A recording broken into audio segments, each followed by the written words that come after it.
Hello students, good morning everyone. So we are studying our third lesson, that is the current electricity, and in previous lecture we have studied about the Ohm's law and what is the concept of resistance. Okay, so what is the statement of that Ohm's law?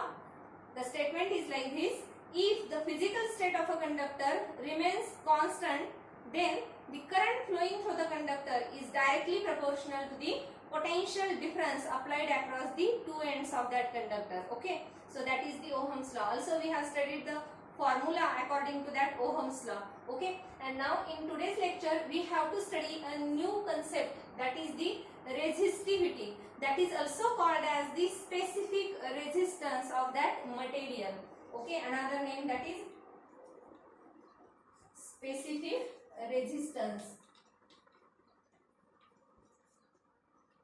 and that is represented by symbol rho. Okay, actually this name is not given in your textbook, but you have to remember that resistivity is also called as specific resistance of that material, which is represented by this symbol rho. Okay, now let's see, in last lecture we have studied that what are the physical states, means that resistance of a conductor that depends upon the length of the conductor. First, that resistance depends upon the length of the conductor. Second factor, that resistance of a material or that conducting wire depends upon the cross-sectional area.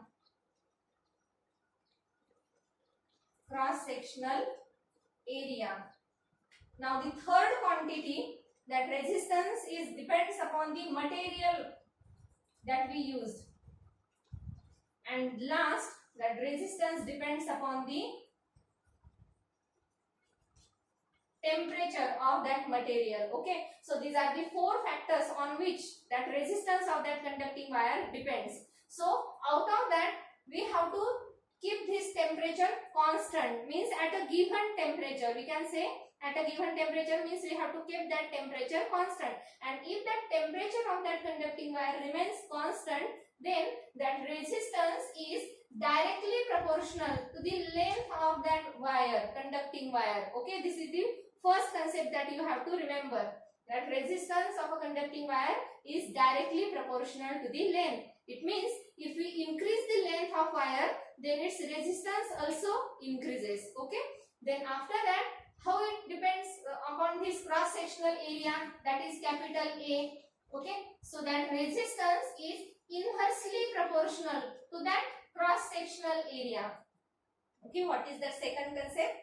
Resistance of a conducting wire is inversely proportional to that cross sectional area. Suppose I am giving you some example. Consider if we take a water pipe, and if we take that cross sectional area of the water pipe that is very large, then the water can easily flow through that pipe, isn't it? Okay, this is called as cross sectional area. And if we take a very big pipe, means having large cross sectional area, then there is very less resistance to the flow of water, isn't it? And if the cross sectional area of that pipe is very small, then the resistance will be large.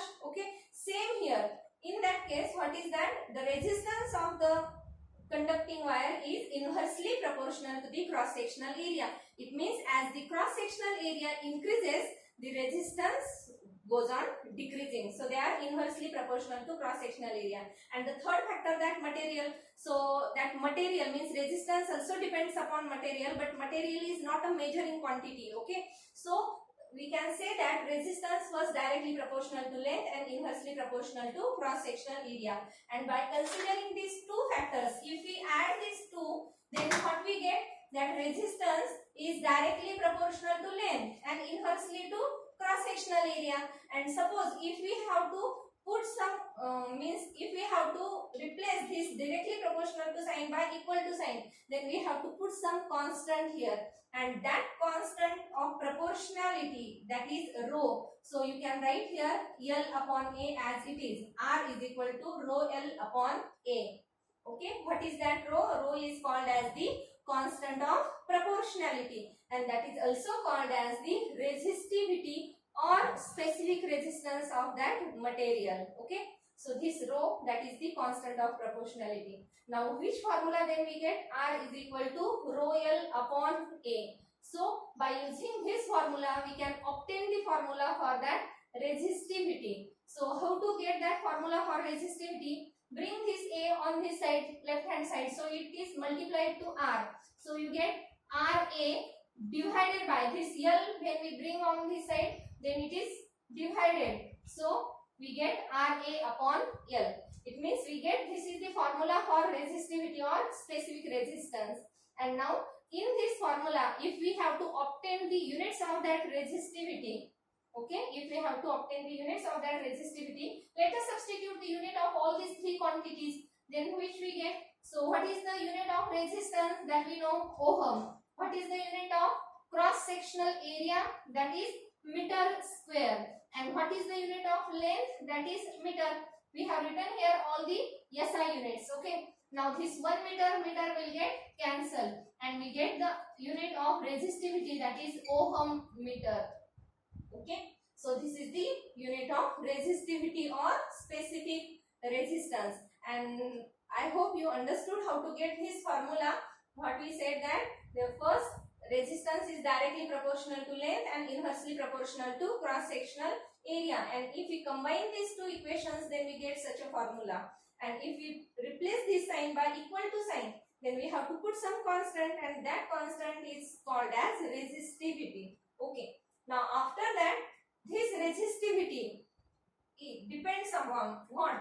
Suppose this is the formula, rho is equal to RA upon L, but actually in order to define the resistivity, we take that A means cross sectional area, that is 1 meter square, and this L, that is also 1 meter. It means these two quantity that we have to take on unit quantities, means 1 meter square area and 1 meter square, 1 meter length. Then we get what? Suppose if we take that value of A is equal to 1 and L is equal to 1, then what we get? Rho is equal to R. Okay, and by using this, you can define the resistivity of that material. Actually, this definition is also not given in your textbook, but remember, in order to understand how that resistance depends on the material, we know this definition. So how to define this resistivity? So the resistivity of a material is defined as the resistance of that wire having unit cross sectional area and unit length. Okay, it means if we take a wire having 1 meter length and the cross sectional area also 1 meter square, then the resistance of that wire, that is equal to the resistivity of that particular material. Okay, it means what? If we change the material, then and then the resistivity will get changed. Okay, because in order to measure the resistivity, we take the length compulsory 1 meter and cross sectional area, that is 1 meter square, means we take here unit quantities of L and A, and in that case the resistance of that material or that wire, that is the resistivity of that particular material. So you can say that the resistivity, it is a specific property of a material. Okay, if we increase the length of the wire, then and then that resistivity remains constant. If you say that if length increases, then resistivity goes on decreasing, then no, it's not like this. Okay, because in order to measure the resistivity, we take length 1 meter and cross sectional area also 1 meter square. Then the resistance of that particular wire, that is the resistivity of that particular material. So though we increase the length or though we increase or decrease the cross sectional area, there is no effect on the resistivity. Resistivity changes only when we change the material. Okay, got it? So the resistivity depends only on the material of the wire. So if we change the material, then and then resistivity will get changed. And now you have given some examples in your textbook. You can check that the resistivity of that particular material, that is a constant quantity. You can check that values. Okay, you can see in your textbook. Okay, so this is about the resistivity and specific resistance. Now after that, the next topic that we have to study, that is the electric circuit.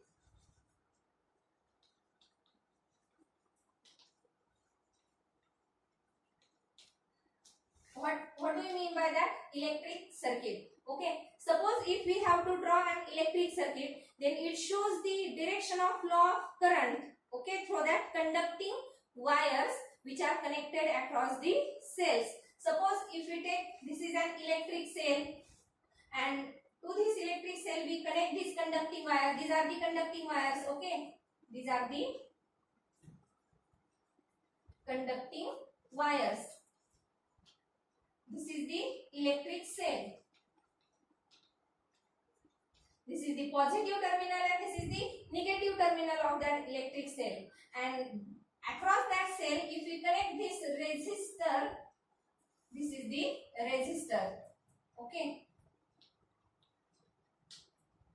So, what do you mean by now electric circuit? So, electric circuit means it is a closed circuit which shows the direction of flow of current through these conducting wires, okay, which are connected across the terminals of that electric cell and also these resistors. Okay, so consider if we have to measure the potential across this resistor, then we have to connect we have to connect the voltmeter across that resistor, okay, in parallel with the resistor. So that voltmeter should be connected across the resistor. This is the voltmeter. Okay. Then after that, in order to measure the current flowing through that resistor due to that electric cell, then we have to connect the ammeter, and that ammeter should be connected in series with the resistor. Remember always that ammeter should be connected in series. So this is nothing but ammeter. By using ammeter, we can measure the amount of current flowing through that circuit, and by using voltmeter we can measure the voltage across that particular component. Okay, so you can see there are number of components in this electric circuit. This is the electric cell, ammeter by using which we can measure the current. This is the voltmeter by using which we can measure the voltage across this resistor. Okay, this is the resistor having resistance, suppose R. Now how the current flows through that circuit, let us see.